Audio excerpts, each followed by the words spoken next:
Community की, उसको overcome करने के लिए जो उस वक़्त के रिफॉर्मर सर सैयद अहमद खान थे, एक ग्रेट टीचर थे, उन्होंने इसको इम्प्लीमेंट करवाया और एक छोटे से स्कूल से लेके एक ऑक्सफोर्ड टाइप जैसी यूनिवर्सिटीज़ तक का जो सफ़र था, वो इस मूवमेंट में नज़र आता है हमें।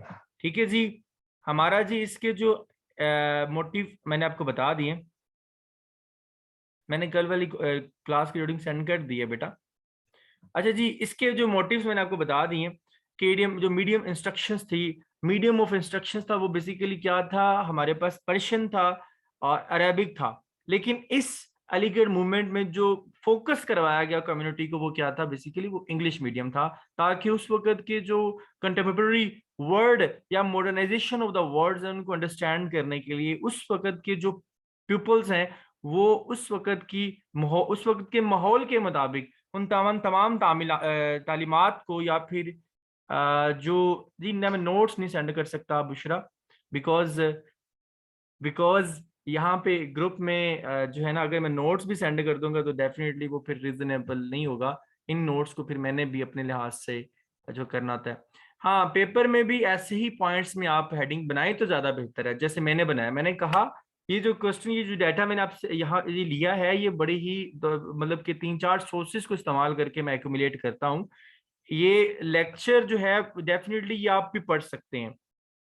ये सारी चीजें, आप में से बहुत से ऐसे लोग हैं जो कि इन चीजों को बहुत अच्छे तरीके से अंडरस्टैंड कर सकते हैं, पढ़ सकते हैं, पढ़ा भी सकते हैं।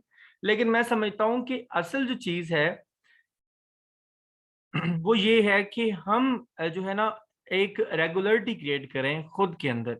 जैसा कि हमारे एवोल्यूशन जो ग्रुप के मेम्बरान्स हैं, उनमें एक रेगुलरिटी नजर आती है। मैं समझता हूँ कि जो हमारे फ्री ऑफ कॉस्ट के मेम्बरान्स हैं वो भी रेगुलर हो जाएं। किस तरीके से रेगुलर हो जाएं कि वो डेली बेसिस पे अपने नोट्स बनाए, चाहे वो सेंड नहीं कर पाते या वो कुछ फाइनेंशियल इशू के बेसिस पे क्लास नहीं ज्वाइन कर पाते, या फिर वो नहीं कर सकते एवोल्यूशन ग्रुप को ज्वाइन, लेकिन उनका कोई ना फायदा हो। ठीक है, ये बेसिकली हमारा पर्पज है। आप इसको जरूर इसके नोट्स बनाया करें। ये नोट्स ही आपको, अब नोट्स कैसे बनाते हैं, सवाल ये है कि सर जी नोट्स कैसे बनाएं। कुछ लोग जो होते हैं वो सोए होते हैं, लेटे होते हैं और साथ में पढ़ रहे होते हैं, और साथ में जस्ट बुलेट्स फॉर्म में बना रहे होते हैं चीजों जो है ना, वो पढ़ रहे होते हैं, सारा कुछ लिखे जा रहे होते हैं। एक बच्ची जी, उसने मुझे कहा कि सर जी मैं नोट्स बनाए हैं। मुझे उसने सेंड किए और नोट्स क्या थे जी, पूरा का पूरा पैराग्राफ ही छापा हुआ था। बेसिकली ये आपका वेस्टेज ऑफ टाइम है। आपके जो नोट्स होते हैं बेसिकली वो इस तरीकाकार से बने हो कि आपके पूरे पैराग्राफ में जो इम्पोर्टेंट आपको सेंटेंस लग रहा है, जो इम्पोर्टेंट एक कंपाउंड सेंटेंस बन सकता है, उस सेंटेंस को उठा के आप अपने बुलेट्स की फॉर्म में अपने जो है ना वो पेपर के ऊपर, अपने नोट्स के ऊपर उसको प्रेजेंट करें और उसको मर्ज कर लें, ताकि आने वाले जितने भी क्वेश्चन आप आने वाले वक्त में जब आपके पास पेपर नजदीक होते हैं, तो आप जस्ट उन बुलेट्स को देख के उसमें मौजूद जो पैराग्राफ है उस तक पहुंच सकें। ये नहीं है कि आप पैराग्राफ, क्योंकि पैराग्राफ तो किताबों के अंदर भी हैं, आपने जस्ट बुलेट्स बनाने हैं, उस बुलेट्स की फॉर्म में आपने नोट्स को सबमिट करवाना होता है। ये वैल्यूएशन वाले ग्रुप के लिए भी बता रहा हूँ, क्योंकि कुछ मेंबर्स ऐसे हैं जिन्होंने पूरा का पूरा छापा होता है, तो ये ना क्या करें। ठीक है। अच्छा जी, आगे जी हमारे पास स्कीम्स एंड ऑब्जेक्टिव्स हैं इस मूवमेंट के। वो क्या है, जो रिमूव द हटरेड, बेसिकली उस नफरत को दिल से निकालना। The Muslim generally harbored from the British and to prepare them for the learning English and the modern European sciences. ये इसका ऑब्जेक्टिव था। To enable the Muslim to be prepared to live with the bitter realities of life rather than the continuing to boost up their glorious past। मतलब कि जो उसका एक मतलब कि क्योंकि मुसलमानों ने तकरीबन 700 साल तक हुकूमत की, 800 साल तक हुकूमत की है बर सगीर के ऊपर। वो उस जो राइज निज़ाम की बदौलत इतने ज़्यादा निढाल हो चुके थे, इतने ज़्यादा वो अनकम्युनिकेट हो चुके थे कि उनको उस शिकस्त को तस्लीम करना ही नहीं आ रहा था। तो जो हमारे पास एक मतलब कि तंजीम थी, इस अलीगढ़ मूवमेंट के बेस पे मुसलमानों को उस रियलिटी को तस्लीम करने के लिए जो है ना वो सुजेस्ट किया गया। To enable them to benefit from the modern facilities, to develop among the Muslim a scientific outlook, to raise the level of consciousness among the Muslims, to revive among the Muslims the spirit of authorities, interpretations, to introduce and then popularize among the Muslims the Western styles of living by relinquishing the outmoded and useless customs and rituals, being practiced by them since ages. चलें जी, ये हमारा M इसके अंदर objectives and aims है. Next, in short, in Sir Sayyid Ahmad Khan, on words, the aim of his educational movement was that philosophy would be in our right-handed, while the natural sciences would be on the left-handed, and the Muslim creed in the form of testimony would rest on the heads as the crown. और अगर आपके एक हाथ में basically educational movement का जो basically purpose था वो ये था कि जो फिलॉसफी आपके एक हाथ में हो राइट हैंड में, और जो आपके पास नेचुरल साइंसेज जब आपके दूसरे हाथ में हो, इस तरह जब आप इन दोनों के पुलंदे को पकड़ के दुनिया की तरफ रुजू होंगे तो मुसलमान यकीनन अगर कलमा की विर्द करते करते कैसे मुकाम पे पहुंच जाएंगे जो कि एक आने वाले कल में बेहतरीन किस्म के जो है वो फतह से कामयाब हो सकते हैं. ये वो 2.4 में जो मैंने ऑब्जेक्टिव लिए हैं बड़े इंपॉर्टेंट हैं. Important initiative with regard to the Aligarh movement. ये इनिशिएटिव कौन से हैं? Establish a scientific society. सबसे पहले 1864 में इसको एस्टेब्लिश किया गया. इसका काम क्या था? इसका काम था डिफरेंट जो रिसाले थे उस वक्त के, उनको इंग्लिश से उर्दू, इंग्लिश से पर्सन और इंग्लिश से ऐसी जुबानें जो कि उस वक्त, एक मिनट में ना उसको हमारे जो व्हाट्सएप है ना उसको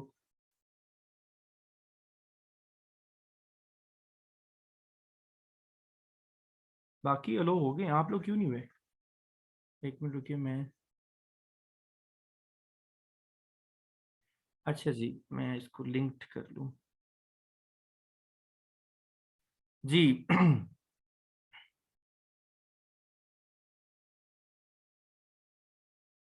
अच्छा जी, इसके बाद जी constituted a committee consisting of those who love and desire progress by the prosperity of the Muslim. कुछ कमेटियां बनाई गई जो कि मुस्लिम की कामयाबी फतह के लिए काम कर रही थी. इसके launch a movement for the education the Muslim of the subcontinent, establish the Mohammedan Anglo Oriental College at Aligarh, MO college कहते हैं इसको, ठीक है, जिसकी ब्रांच आपको लाहौर में भी मिलती है.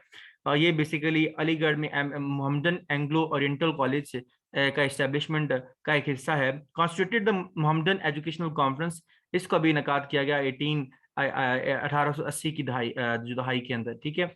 Now as regard the scientific society, ये साइंटिफिक सोसाइटी की जो एम है उनके बारे में लिखा हुआ है. Translated the oriental and the western literature into Urdu and then publish into the their magazines. The Aligarh institute gazette, basically ये गजट अनाउंस हुआ था जो कि आसानी के लिए, मुसलमानों की आसानी के लिए जो आने वाली साइंटिफिक मॉडर्नाइजेशन थी उनको समझने के एक तरीकाकार था. Played a very significant and effective role in regard the committee of the progress and prosperity lovers trace out the causes of the decline degradation for the Muslim education system in the South Asia. इसको एक दफा आप read out कीजिएगा. तो MA high school at Aligarh on 27 1875, after 2 years it was upgraded as a college. पहले school था, फिर college बना 1878 के अंदर, फिर इसके बाद एफिलिएशन मिली कोलकाता यूनिवर्सिटी से जो कि इस वक्त के जो कॉलेज थे. फिर इसके बाद 1910 की दहाई के अंदर, 20 की दहाई के अंदर इसको यूनिवर्सिटी का एक ओहदा दिया गया जी, ठीक है. उसके बाद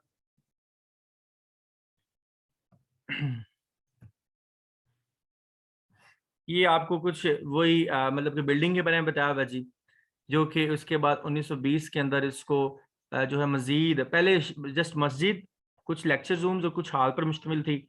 फिर स्टूडेंट्स के लिए हॉस्टल बनाया गया. फिर 1920 के अंदर इसको कंस्ट्रक्ट किया गया. कॉलेज लाइब्रेरी इसमें अंदर डिफरेंट वेस्टर्न साइंसेस की बुक्स को रखा गया.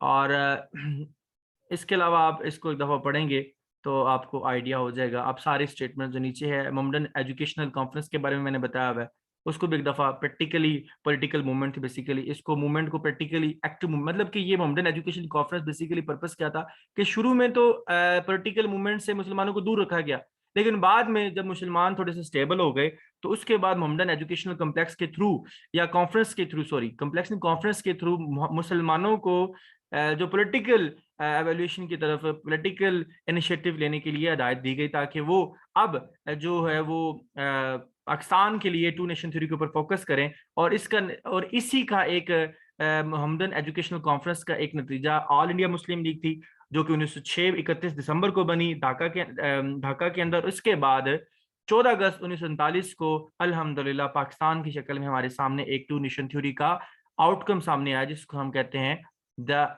Homeland for the Muslims.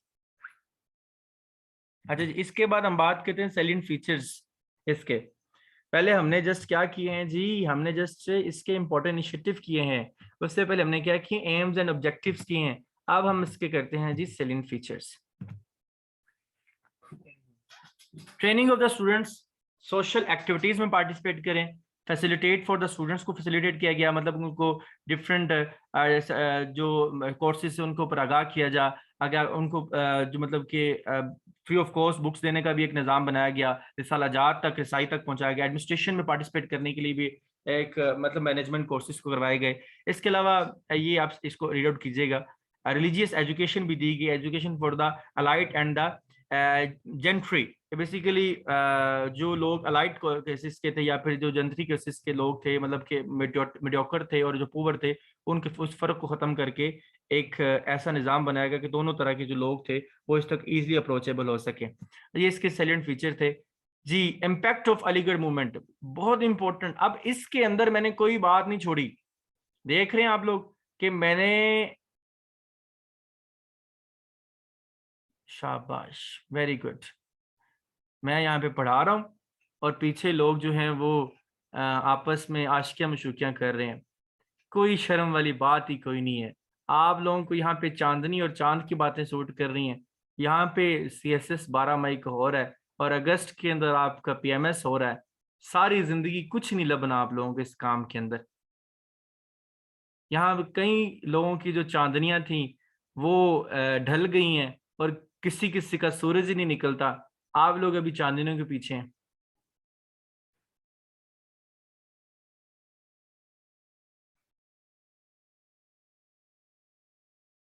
अफसोस की बात है जी। आप लोगों को चाहिए कि कम से कम ये जो एक्टिविटी है ये कोशिश करें। अच्छा, कुछ लोगों को ना कोशिश होती है कि वो मतलब कि अप्रोच कर सकें एक दूसरे के लिए। तो मैं आपको बताऊं जी, मैंने मैंने ना एक तरीकाकार लिखा हुआ है, वो ये है कि जब को मुझे मैसेज करता है ना, मैं उसका नेम और सिटी पूछता हूँ। जब वो को मुझे मतलब कहती है कि मैं लेडी हूँ, तो मैं उसका वॉइस नोट जरूर लेता हूँ, क्योंकि मैं समझता हूँ कि बहुत सारे ऐसे लड़के हैं कि बेचारे कोशिश कर रहे होते हैं कि हमें किसी तरीके ना गर्ल्स ग्रुप में ऐड कर दिया जाए और वहां तक हम अप्रोच कर सकें। और वहां पे, और फिर वो जब मैं इनसे कुछ लोगों से जब मैं मांगता हूँ ना, मतलब कि डिमांड करता हूँ जब वॉइस नोट की, तो वो बड़े परेशान हो जाते हैं। फिर वो कुछ तो रिप्लाई नहीं करते, कुछ डेफिनेटली कुछ रिप्लाई करते हैं, उनको फिर ऐड कर दिया जाता है। तो ऐसे अप्रोच करने के भी सोर्सेस को यूज किया जाता है। ये आजकल की कम्युनिटी का एक तरीकाकार बन चुका है। ठीक है, तो कोशिश करें कि ये इम्पैक्ट ऑफ अलीगढ़ मूवमेंट के ऊपर फोकस करें, जो कि जरूरी है।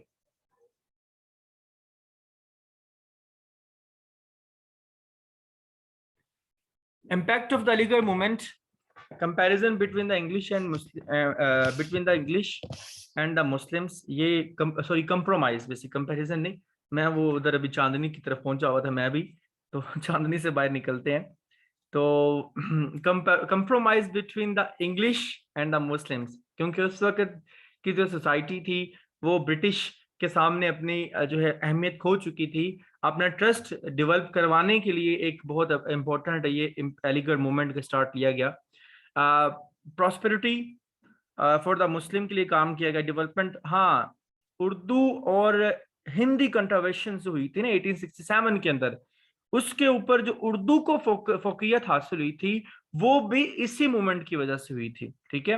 अच्छा, पॉलिटिकली ट्रेनिंग, मतलब टू नेशन थ्योरी के ऊपर जो वर्क करवाया गया मोहम्मदन एजुकेशनल कॉन्फ्रेंस के बेस पे, जो कि 1906 में ऑल इंडिया मुस्लिम लीग का एक इनिशिएटिव बनी और 1947 में पाकिस्तान बन के उभर के सामने आई। वो भी पॉलिटिकल ट्रेनिंग भी इसी के इम्पैक्ट्स में से एक मतलब के जुज है। एस्टेब्लिशमेंट ऑफ एजुकेशनल इंस्टीट्यूट्स, ये आपको मैं मतलब कि अंजुमन हिमायत है, हमायत इस्लाम है जो कि बम्बई के अंदर है। अंजुमन हमायत इस्लाम जो लाहौर के अंदर है। सिंध मोहम्मदन एसोसिएशन है कराची के अंदर। ये तम कुछ इंस्टीट्यूट्स है जो कि इसके अंदर एजुकेशनल परफॉर्मेंस के तौर पे सामने आए हैं।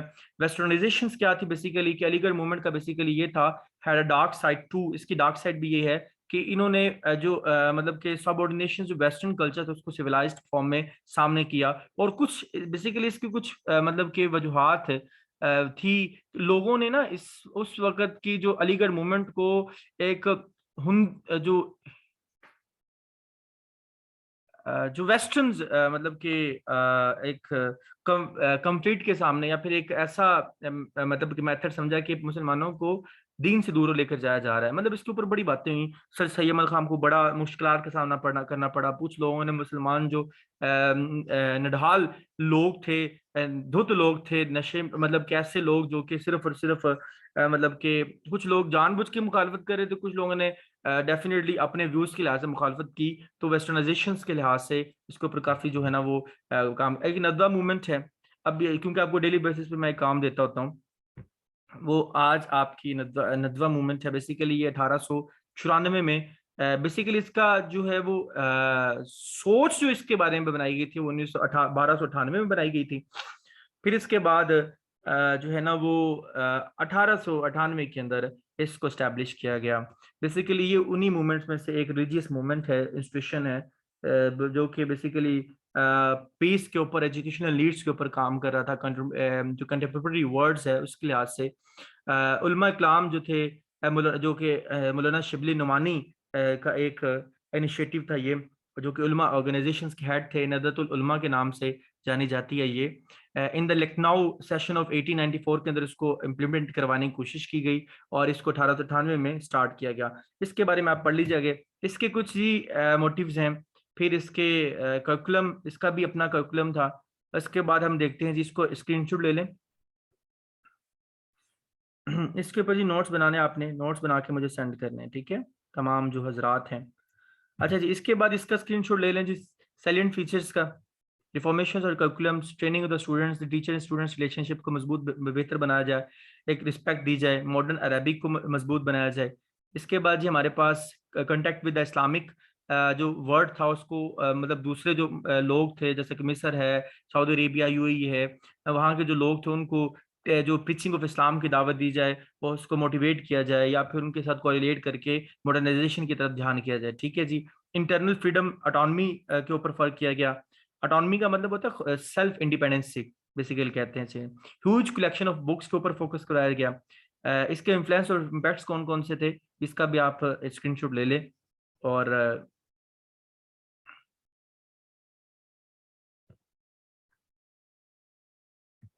चलें जी, खत्म हो गया हमारा लेक्चर अल्लाह के सुपुर्द करके।